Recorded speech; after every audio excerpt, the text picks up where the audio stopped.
So we have the post-World War I American foreign policy and World War II. So we're really looking at the American foreign policy from 1920 until 1945, and then after that we'll look into the Cold War. But for this is just the interwar years and World War II.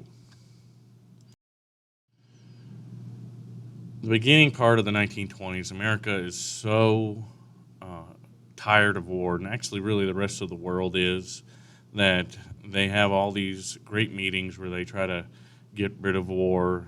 They wanted to have the whole idea that World War I was the war to end all wars. So they look at the Washington Naval Conference here, where they try to develop an armament treaty where the major powers would have a ratio of battleships. And here you can see that the U.S. and Great Britain would have 5 battleships for every 3 that Japan had and for every 1.75 that France and Italy had. What's conspicuous here is that the Germans are not in this treaty. And then in 1928, we talked about this before, they signed the Kellogg-Briand Pact, which was all about outlawing war as a form of foreign policy in the world.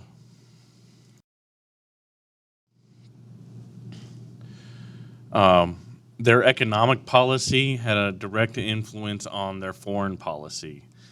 The United States gave a lot of loans to Great Britain, to Germany, so that the Germans could pay back the war debt to Britain and France, and then Britain and France paid back the U.S. for the war loans that they gave them.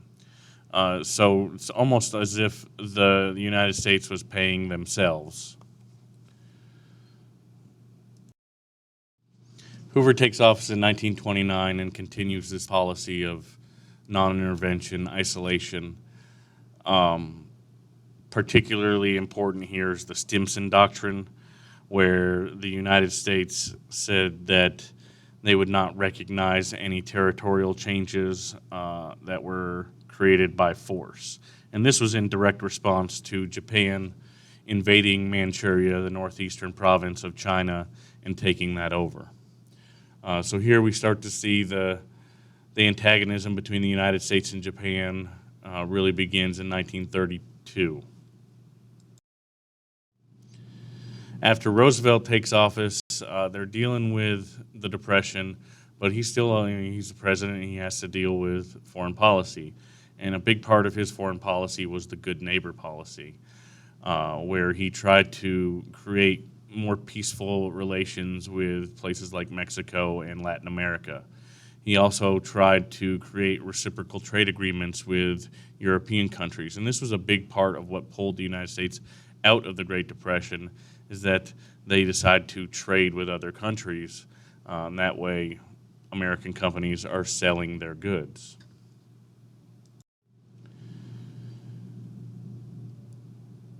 You can't talk about the interwar years and World War II without talking about the Axis powers and Italy and Germany in particular. Adolf Hitler takes over Germany and begins remilitarizing Germany, takes land from Austria, takes land from Czechoslovakia. It gets to the point where they have a conference in Munich, Germany, and Hitler promises not to take any more land. But, that old adage where if you give them an inch, they'll take a mile, that really applies to Adolf Hitler. The British and the French are so scared of having another war that they agree to let Hitler take what he wants as long as he won't have another war. Unfortunately, this does not work. It's known as appeasement, and these guys go down in history as laughingstocks, mostly because Lord Chamberlain says that he has brought peace to our time, and within a year, Germany invades Poland, and World War II in Europe begins. One thing a lot of Americans believe about World War II is that we were all in it right from the beginning and wanted to fight and fight and fight and protect the world. When the reality is, at first, the United States wanted nothing to do with the war. They set up laws to prevent Roosevelt from getting involved. The America First Committee did everything they could to promote isolationism. So there were isolationists in America. The America First slogan did not come about with Donald Trump during his inaugural speech. It began before World War II when the United States would not get involved in the most important conflict in human history. FDR, however, knew that eventually the United States will have to get involved, so he starts preparing the United States for it. He agrees with the Neutrality Acts to try to keep the United States out of the war. However, he allows the Allies to come to America and buy weapons as long as they can pay for it themselves without loans and bring it back to Europe on their own. And he also starts the Selective Service Act in 1940 and trades lots of destroyers, 50 U.S. destroyers, to Great Britain for bases in the British Isles. So FDR's whole plan here is preparedness, to be isolationist, but to be prepared. FDR runs for his third term in the election in 1940 and wins pretty easily. Not as easily as his second term, obviously, but for the first time, somebody wins a third term.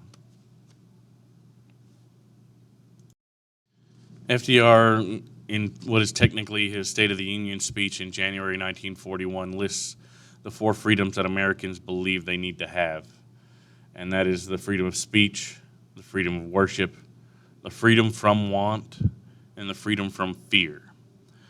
Two of these you can see that are a direct response to the Great Depression, and the two on the left are Americans' basic ideas, and these are in direct response to what is going on in Europe.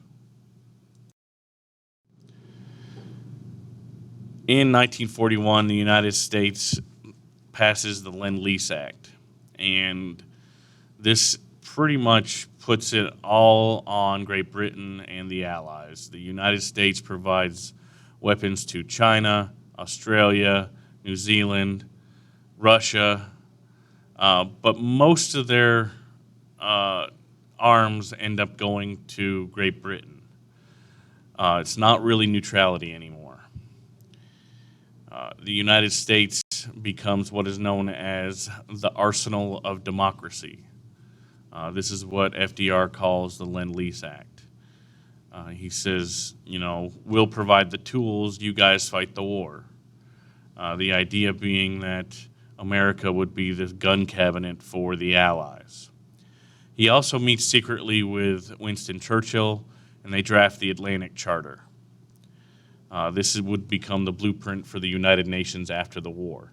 So FDR knew that the United States would end up getting involved in this war, so he is getting ready for it. And he's pretty much already chosen a side. He just can't get involved yet because the Americans do not want to be involved.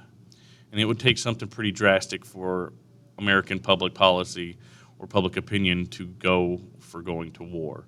And this is something that Hitler absolutely did not want. He did not want to go to war with the United States while he was fighting Russia and Russia and Great Britain.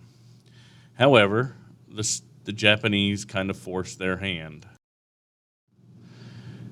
And they declare war while they have a surprise attack on Pearl Harbor. Now, this doesn't mean that the Japanese didn't have reason for it. Now, it was a sneak attack, no doubt about that. But the U.S. had kind of been poking at Japan for years. It really begins with the Stimson Doctrine and continues with some unfair trade policies where they cut off Japan from steel and oil.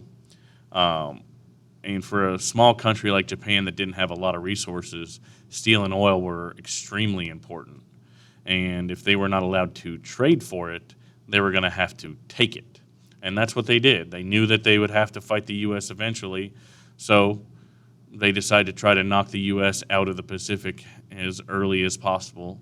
And on December 7th, 1941, they attacked Pearl Harbor, wherein 2,400 Americans are killed. The next day, the United States declares war on Japan.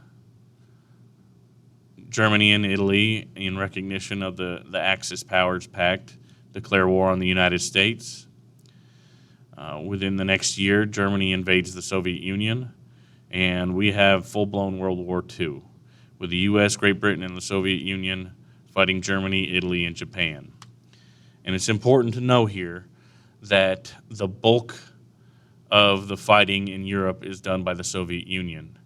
However, eventually the U.S. would get involved. And the U.S. ends up fighting two major wars at the same time, one in the Pacific and one in Europe. And they only did that at half the capacity that the other countries were at. If the United States had gone gear up into full-scale war like Germany or Great Britain, they could have fought 4 of those. So the U.S. was probably the most powerful country in the world at this time. Economic recovery happens due to World War II. People like to talk a lot about what FDR did as solving the Great Depression, and that is simply not true. What he did was provide relief to people and allowed them to get through some of the toughest times.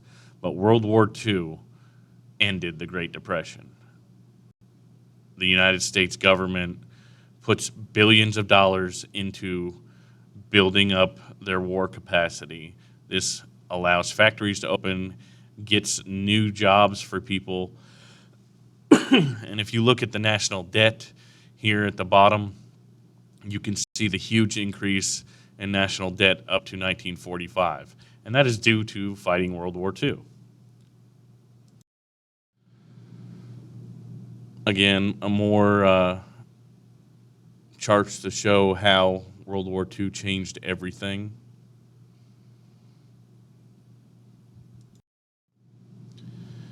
Here we have war bonds, that this is how the United States financed the war. They would sell these bonds to people. If you look there in the middle, the $2 stamp value there is you buy those, and a number of years down the road you can get them back for an increase. A great example is today you can buy a bond from the United States government, a $100 bond, and in 30 years it'll be worth $1,000 or something like that. So it's the best way that they could use to finance the war, but it's also good propaganda. If you look here on the right, you can see the American children, and people are saying, don't let the shadow of Nazism touch them, by war bonds.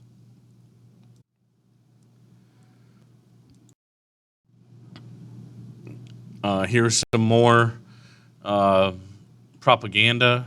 This is all about building up American capacity at home, planting a victory garden to save food for the soldiers, go to work, create more production, make more stuff so you can defeat people.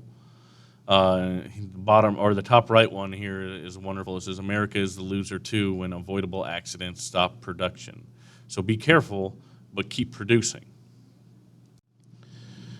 Some more propaganda here that's more in line with, hey, you want to stop these different things so that way you can keep the Axis from winning.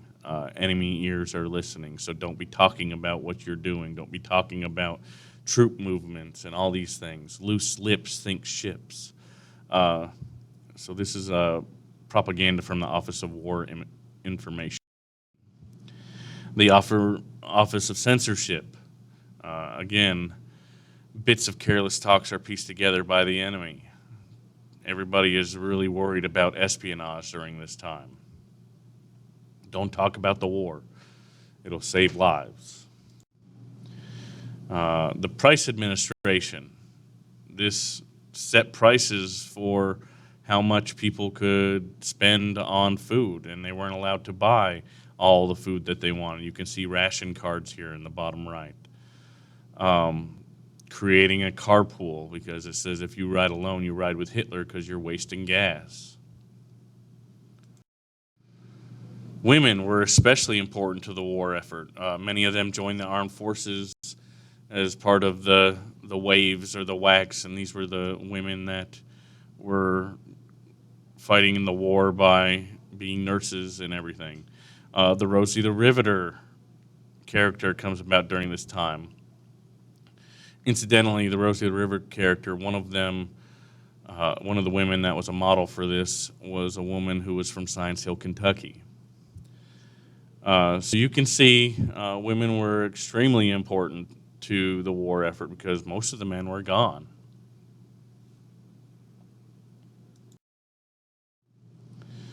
African Americans were important. 1.2 million African Americans served in the war. The Tuskegee Airmen were these. There's a movie called Red Tails about these guys who would escort bombers and never lost a bomber in the entire time that they were flying combat missions in Europe. Many African Americans left the South to the North to go to these factories to help win the war. The national defense industry is desegregated during the war.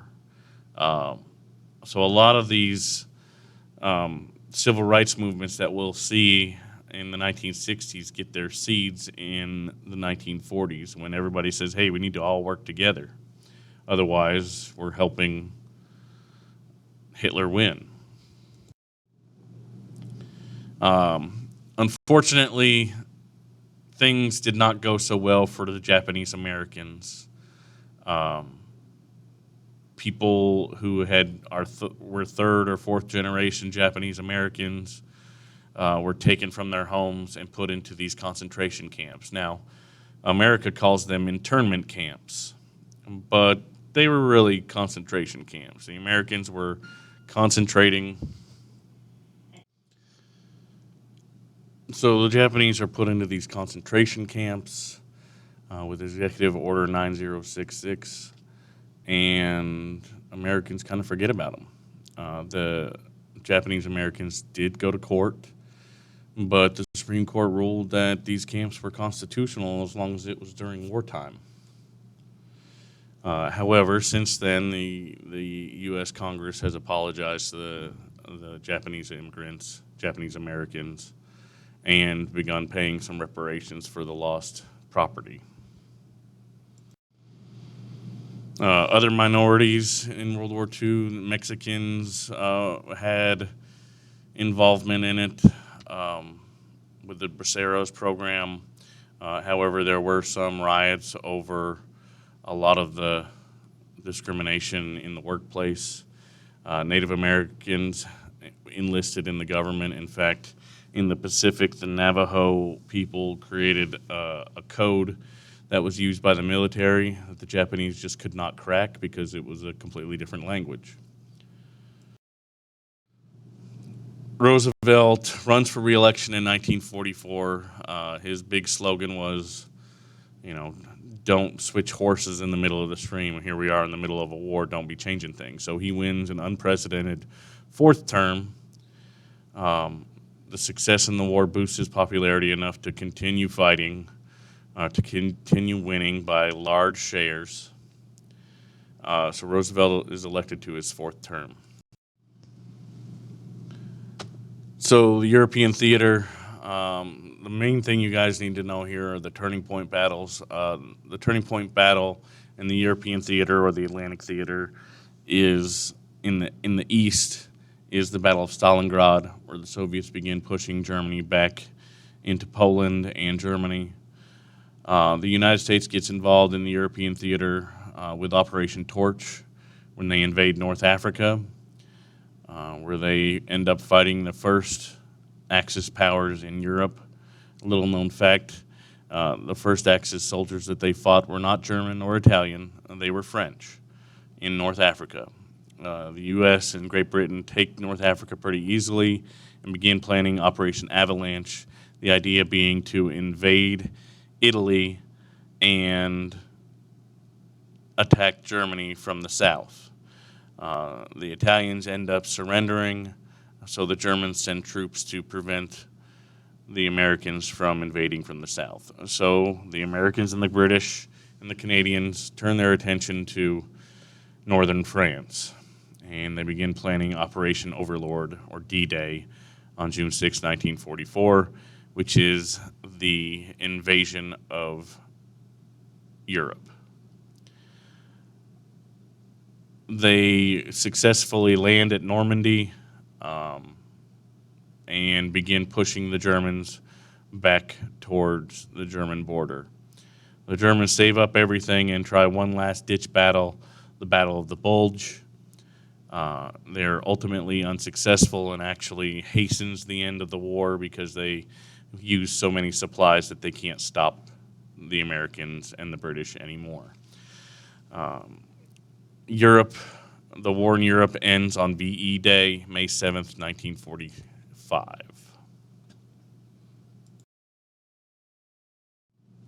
In the Pacific, the Americans are fighting another full-scale war at the same time.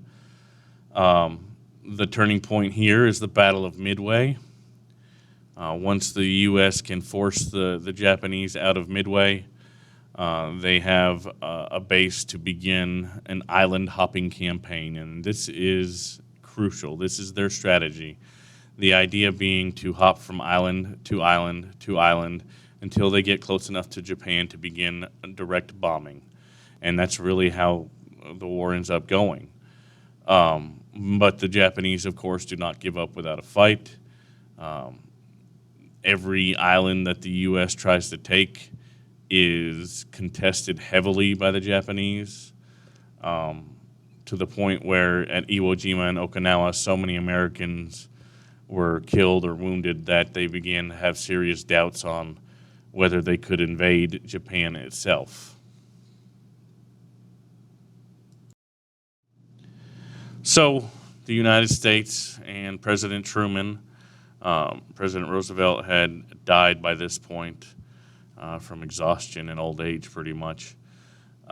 President Truman has a decision to make. Does he risk 1 million American soldiers' lives invading the home islands of Japan and untold Japanese lives by invading the homeland, or does he drop the atomic bomb?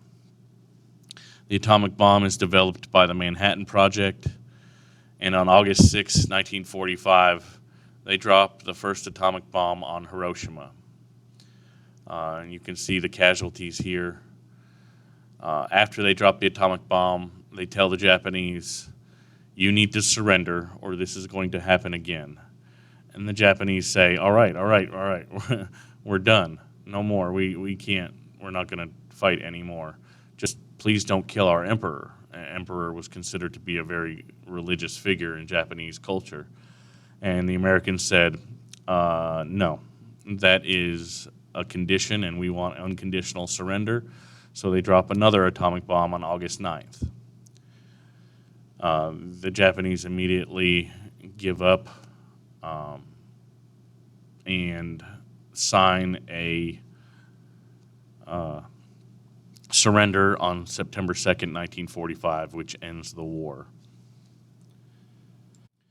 Now, there's a lot of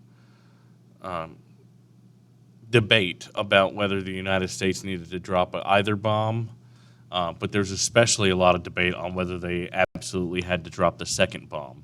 And there's a lot of evidence out there to say that the United States could have got away with only dropping one, but the reason they dropped the second was because they were already positioning themselves for the Cold War and trying to show Stalin in the Soviet Union that they were strong enough that they could drop two, and it wasn't a big deal. That's a lot of ethics debate there, and it's kind of interesting to think about from time to time. Once the war started winding down, the different allies get together. Here you see a picture of Stalin, Churchill, and Roosevelt. the big three. These are the guys who, were the leaders. In a testament to how much these two men respected FDR, they all agreed to sit in chairs for these photo ops, which says something about Stalin, how much he respected FDR, because he didn't really respect anybody. But you can see in these different conferences what they agreed to do. Probably the most important one after FDR died was the Potsdam Conference. These set up the war crimes trials for the Nazis and the Japanese, and settled some disputes between the U.S. and the Soviet Union, where they pretty much split the world in half between democracies and communists. And we'll get to the post-war period after the World War II unit. So what did the war cost? 70 million deaths, or 4% of the world's population. 25 million military, and for one of the first times ever, more civilians were killed in this war than soldiers. We saw genocide. Everybody knows about the Holocaust. Fewer people know about the genocide that the Japanese committed against the Chinese, especially the rape of Nanjing. Also, the Americans that were killed in the Philippines. The United States lost over 400,000 men, either wounded or dead, and it cost $306 billion. So this is the end of World War II, and we'll get into the post-war period after this Unit 7 unit.